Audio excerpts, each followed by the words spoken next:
खौफ के बुत तोड़ दो, हाफिज मुझे छोड़ दो। अस्सलामुअलैकुम माय सोशल मीडिया फैमिली, उम्मीद करती हूँ कि आप सब लोग हिफ्ज़ अमान से होंगे, खुश पाश होंगे। सबसे पहले तो आप लोग मुझे शाबाश दीजिए, वो इसलिए दीजिए कि कल आपने मीडिया पर जितनी भी खबरें सुनी उसमें सब ने ये कहा कि खान साहब ने मशरूत माफ़ी मांगी है, जबकि मेरे व्लॉग में मैंने आपको तमाम वो कंटेंट, तमाम वो बातें, वो पूरी सुनवाई, किस तरह जो सहाफ़ी थे उन्होंने खान साहब से बातें की और खान साहब ने कौन कौन सी शराइत रखी और किस तरह से उन्होंने एक तरफ मशरूत माफ़ी का ऐलान किया और दूसरी तरफ उन्होंने रियासत को गंदी और नंगी धमकियां दी। तो वाहिद मेरा एक अल्हम्दुलिल्लाह अल्लाह का लाख लाख शुक्र है कि जो मेरा कंटेंट था वो बिल्कुल सच साबित हुआ और बाकी जितना कंटेंट था वो सारा का सारा इमरान खान ने खुद रद्द रद्द कर दिया। और आज उन्होंने फिर से एक और बड़ी घिनौनी किस्म की साजिश की है रियासत के खिलाफ। आर्मी चीफ भी इसके ऊपर गज वज के बोले हैं, हमारे मौजूदा प्राइम मिनिस्टर भी इसके ऊपर बोले हैं, लेकिन इमरान खान ने एक मरतबा फिर से पाकिस्तान को बांग्लादेश बनाने का फैसला कर लिया है। वो इमरान खान जो यू टर्न नहीं बल्कि जलेबी टर्न के नाम से मशहूर हैं। आप लोग जानते हैं कि अभी इमरान खान साहब ने ये बात की थी कि मुजीबुर रहमान जो है वो गद्दार नहीं था। हैशटैग गद्दार कौन कौन था और जनरल याहिया के ऊपर और पता नहीं किस किस के ऊपर उन्होंने इल्जाम आयद किए थे। लेकिन जैसे ही हसीना वाजिद को और वहां के जो उनके वालिद के बुत थे जितने, उनको तोड़ा गया, तो फिर वो कहते हैं ना कि खौफ के बुत तोड़ दो, हाफिज मुझे छोड़ दो। वो वाली कहानी शुरू हुई और खान साहब ने फौरी तौर पे हसीना वाजिद के ऊपर इल्जाम आयद करना शुरू कर दिए। और अब खान साहब ने दोबारा से जलेबी टर्न लेकर ये कहना शुरू कर दिया है कि जिस तरह का मॉडल बांग्लादेश में हुआ है, बिल्कुल उसी मॉडल को इंप्लीमेंट करते हुए पाकिस्तान के अंदर भी तलबा से पूरी तहरीक चलाई जाएगी। और खान साहब को लगता है कि पाकिस्तानी तलबा जो है वो बाहर निकलकर जो है वो शहबाज शरीफ के घर पहुंच जाएंगे, आर्मी चीफ के घर पहुंच जाएंगे और उनको जो है ना उस तरह से चौकों चौराहों में लटका देंगे, अल्लाह माफ करे, जिस तरह के वो सोच रहे हैं। अब इमेजिनेशन में तो किसी की कोई पाबंदी नहीं है ना, क्योंकि वो जितना गलत और जितना जितना डिजास्टरस सोच सकते हैं वो सोच सकते हैं। और उनको लगता है कि उसके बाद फिर मुझे महात्मा को बाहर निकाला जाएगा और मैं दोबारा से प्राइम मिनिस्टर बन जाऊंगा। अल्लाह माफ करे, मेरे मुंह में खाक कि मैं ऐसी बात कर रही हूँ। लेकिन वो आर्मी चीफ ने आज ये कहा ना कि कई आसिम मुनीर पाकिस्तान पे कुर्बान, और उन्होंने साफ तौर पे कहा है कि हमारी नज़र में वो पाकिस्तानी नहीं है जो कि शरीयत के ऊपर और आइन के ऊपर यकीन नहीं रखता। तो जनाब, अब खान साहब ने जो जो धमकियां दी हैं वो वर्ड टू वर्ड मैं आप लोगों के सामने रखती हूँ। सबसे पहले खान साहब ने कहा कि मैं जेल से पेशगोई कर रहा हूँ। वो एक और भी साहब थे ना जो पीटीआई से ताल्लुक रखते थे, मैं शेख रशीद की बात कर रही हूँ, जो कहा करते थे वो जी तकड़ी मेरा जेवर है जी, तो जेल मेरा ससुराल है। और वो हर दफा आपको एक पेशगोई करके कहते थे कि अगले हफ्ते ये होने वाला है। तो अब खान साहब कह रहे हैं कि मैं जेल से पेशगोई कर रहा हूं कि हुकूमत के पास सिर्फ 2 महीने का वक्त है। अब ये अल्टीमेटम वो क्यों दे रहे हैं, जरा सुनिएगा। पाकिस्तान तहरीक इंसाफ के बानी साहब जो हैं, यानी कि हमारे साबिक वजीर आजम रह चुके हैं, जिनको आज तक हम भुगत रहे हैं, खान साहब, उन्होंने कहा कि ये तासुर गलत है कि मैंने मशरूत जो गैर मशरूत जो है वो माफ़ी मांगी है। उन्होंने कहा कि 9 मई की सीसीटीवी फुटेज में पीटीआई वाले सामने लाए जाएं तो फिर मैं माफी मांगूंगा। उन्होंने कहा मैंने ये कहा था कि जितने भी लोग तोड़फोड़ कर रहे हैं वो मेरे लोग ही नहीं है। तो फिर वो यास्मीन राशिद की फुटेजेस, वो मुराद सईद की फुटेजेस और उनकी ऑडियोज, और फिर वो आलिया हमजा से लेके यास्मीन राशिद से लेके सनम जावेद से लेके फलक जावेद से लेके हसान न्याजी के पेंट लटकाने तक और शहरियार अफरीदी के सारी कहानियों से लेकर ये तमाम चीज़ें जो थी ये गलत थी। यानी खान साहब कह रहे हैं कि वो मेरे लोग नहीं हैं और शायद खान साहब उनको सजा दिलवाना चाहते हैं, इसलिए खान साहब कह रहे हैं कि अगर वो मेरे लोग हुए तो मैं उनको सजा भी दिलवाऊंगा। तो अब जरा देखिएगा कि अडयाला जेल में दोबारा से खान साहब जो है वो आ गए। अब ये खान साहब का जो दिल करता है ना वो बात कर देते हैं। सहाफ़ियों से बातचीत करते हुए खान साहब ने कहा कि 9 मई पर सिर्फ इंसाफ चाहता हूँ, मैं सिर्फ और सिर्फ पाकिस्तान के लिए बात करता हूँ। उन्होंने कहा कि 9 मई की सीसीटीवी फुटेज में पीटीआई वाले जो हैं वो सामने लाए जाएं तो फिर मैं माफ़ी मांगूंगा। जितने मुकदमात बनाने हैं बना लें, कोई डील नहीं करूंगा। डील वो करता है जिसने कोई जुर्म किया हो। यानी खान साहब को लगता है कि अभी भी 9 मई का सारा वाकया करवाने के बाद उन्होंने कोई जुर्म नहीं किया।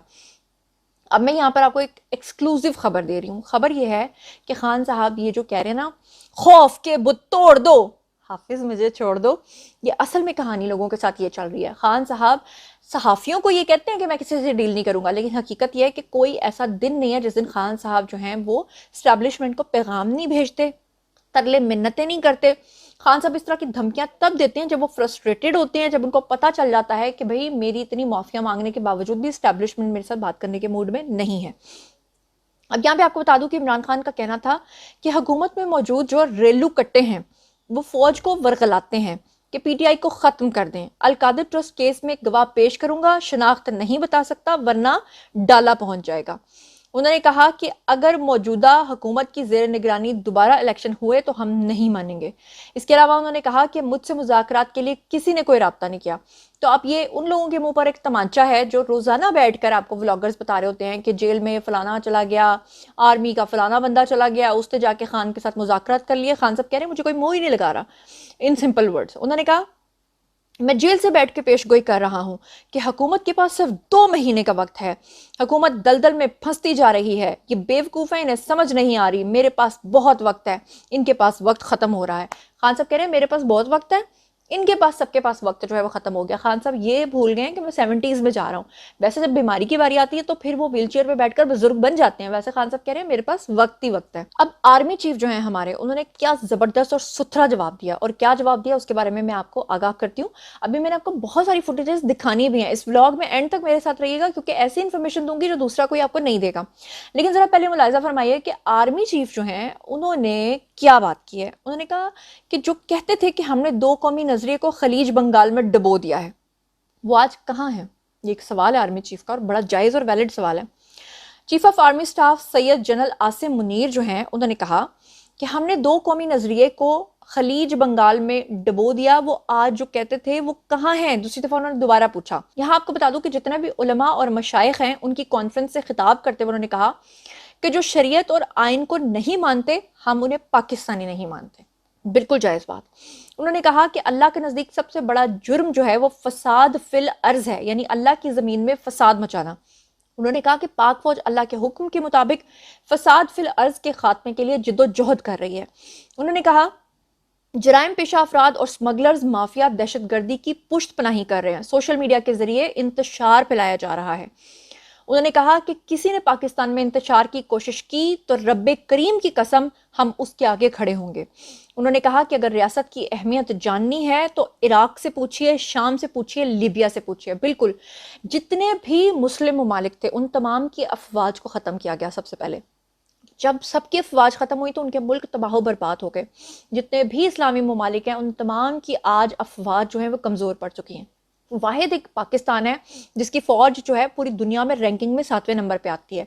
यही अगयार को तकलीफ है और यही स्पॉन्सरशिप कर करके वो पाकिस्तान को खुदा न खास्ता तोड़ने के दर पे हैं। और अफसोस की बात यह है कि आला कार बनने के लिए हमारे अपने ही गद्दार हमारे बीच में बैठे हुए हैं। आर्मी चीफ ने कहा कि किसी की हिम्मत नहीं जो रसूल पाक सल्लल्लाहु अलैहि वसल्लम की शान में गुस्ताखी कर सके।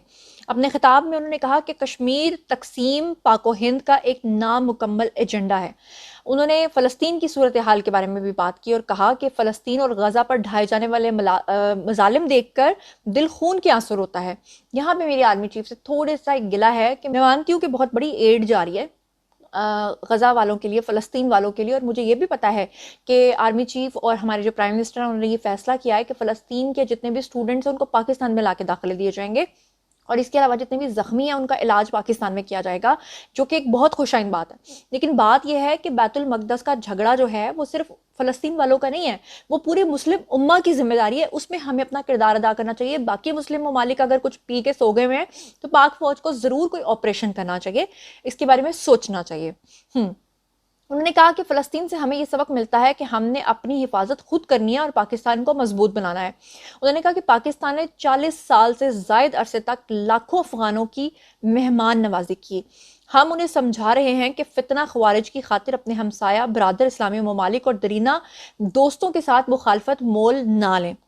शिद्दत पसंदी के हवाले से भी उन्होंने बात की और उन्होंने कहा कि इसको हम ख़त्म करेंगे। इसके अलावा दहशतगर्दी के बारे में उन्होंने बात की और लास्ट में जो उन्होंने मैसेज दिया वो बड़ा ही कमाल था। उन्होंने कहा कि कोई भी ताकत पाकिस्तान को नुकसान नहीं पहुंचा सकती क्योंकि ये मुल्क कायम और दायम रहने के लिए बना है।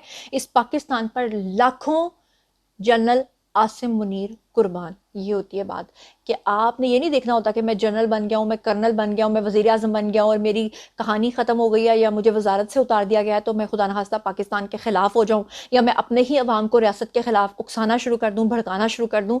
तो ये उन्होंने क्यों कहा, किसके लिए कहा, कैसे कहा, ये तो आपको समझ आ गई होगी। शहबाज शरीफ जो हैं वो भी बोले और उन्होंने भी बात की और उन्होंने भी बड़ा गज वज के बात की, लेकिन शहबाज शरीफ की जो बॉडी लैंग्वेज थी वो मुझे बहुत ही मायूस, बहुत ही थकी हुई दिखाई दी। शहबाज शरीफ ने ये गिला भी किया कि पहले सियासत की जाती थी लोगों की खिदमत के लिए, कि आपने अवामी खिदमत करके वो पजीराई हासिल करनी होती थी और उस पजीराई की बुनियाद पर आप लोगों ने वोट्स लेने होते थे। लेकिन आज का वो ज़माना आ गया है कि आप जितनी मर्जी लोगों की कदर कर लो, जितना मर्जी लोगों की खिदमत कर दो, लोगों ने, वो पंजाबी में कहते हैं, तो सर्दी विच खे ही पानी है। यानी उनका कहने का मकसद ये था कि इतनी खिदमत करने के बाद भी सोशल मीडिया के ऊपर कोई फेक न्यूज़ चलाई जाती है और उसके बाद सारे लोग जो हैं वो उस फेक न्यूज़ के पीछे लग जाते हैं। शहबाज शरीफ ने कहा कि जितना ताउन आज हुकूमत और आईनी इदारों के दरमियान है, इससे पहले मैंने कभी नहीं देखा, और अगर ऐसा है तो ये बहुत खुशाइन बात है। इसके अलावा उलमा और मशाइख जितने भी वहाँ पर बैठे हुए थे उनसे उन्होंने खिताब किया। यहाँ पर मेरा एक गिला है शहबाज शरीफ साहब से कि वहाँ पर शुफ शुफ सरकार भी बैठे हुए थे और आपने शुफ शुफ को क्यों बुला लिया? आपको नहीं पता कि कितना पखंडी और ढोंगी टाइप का वो बंदा है? लेकिन बहरहाल क्या कह सकते हैं, आपकी मर्जी है, लेकिन अच्छी बात नहीं थी। बहरहाल आपको बताऊं कि वज़ीर-ए-आज़म शहबाज शरीफ ने मुल्की मसाइल के हवाले से भी बात की। उन्होंने आसिफ अली ज़रदारी भुट्टो और बिलावल भुट्टो ज़रदारी और सिपा सलार को भी मुशावरत में शामिल किया। तमाम अमूर के ऊपर उन्होंने बातचीत की। उसके अलावा उन्होंने मुल्क के अंदर जो संगीन मुआशी हालात हैं उसके हवाले से भी बात की। उसके अलावा उन्होंने ये भी कहा कि जो हमारे आर्मी चीफ़ हैं, इसके ऊपर बड़ी तकलीफ है इस वक्त, जितने भी पीटीआई के लोग हैं उनकी जान निकल रही है। उनको किस बात पे गुस्सा आया है? क्योंकि शहबाज शरीफ ने ये अल्फाज क्यों इस्तेमाल किए हैं कि जो आर्मी चीफ है उनके सीने में कुरान है। भाई, जो बंदा कुरान पाक का हाफिज होगा उसके सीने में कुरान नहीं होगा तो उसके सीने में क्या होगा? वो कहते हैं ना, नचन आलियां दे पुत्र कभी भी इनकलाब नहीं ले आंदे। तो खान साहब चाह रहे हैं कि वो इनकलाब लेकर आए, वो भी नचन आलियां दे पुत्रां दे नाल। तो अगर हमारे प्राइम मिनिस्टर ने ये कह दिया है कि कुरान पाक उनके सीने में है और उन्होंने आर्मी चीफ को सिपा सलार कहकर बोला है और उन्होंने कहा कि सिपा सलार हमारे लिए जो हैं वो मशले राह हैं, तो इसके ऊपर इतनी तकलीफ कि यहाँ तक कि वो लतीफ़ खोसा साहब जो जगह जगह पर नाचते रहते हैं, डांस करते रहते हैं, मुझे लगता है कि कोई उनको डांस वाला कीड़ा है। वैसे डांस तो कोई भी कर सकता है, चलें जी, ये भी एक कला है, ये भी एक कोई बुरी बात मैं नहीं कह रही। तो हमारे जो प्याले से छुटकू से छोटे से कद के प्याले से नकली दांतों वाले अंकल हैं, ये जो लतीफ़ खोसा साहब, उन्होंने आर्मी चीफ के बारे में बड़ी हर्जा सराई की और कहा कि कौन होता है आर्मी चीफ? आर्मी चीफ तो एक सरकारी मुलाजिम है और उनको हमसे माफ़ी मांगनी चाहिए। क्या कहा लतीफ़ खोसा ने, और जिनको इतना सीरियस लिया जा रहा है पीटीआई की तरफ से? मैं चाहती हूँ ज़रा सुनिए कि क्या कह रहे हैं वो आर्मी चीफ के बारे में। डीजीए आईएसपीआर है कौन? वो कौन होता है? डीजी आईएसपीआर कोई मुंतखब नुमाइंदा है, कोई ऐवान का जो है फ़ौज का तर्जमान है ना। फ़ौज मुलाजिम है अवाम की, अवाम के टैक्सों से तनख्वाह लेती है, तो वो जो आपका मुलाजिम है वो आपको धमकी देगा या वो आपसे माफ़ी मंगवाएगा या वो आपको कहेगा कि ये करो और ये ना करो।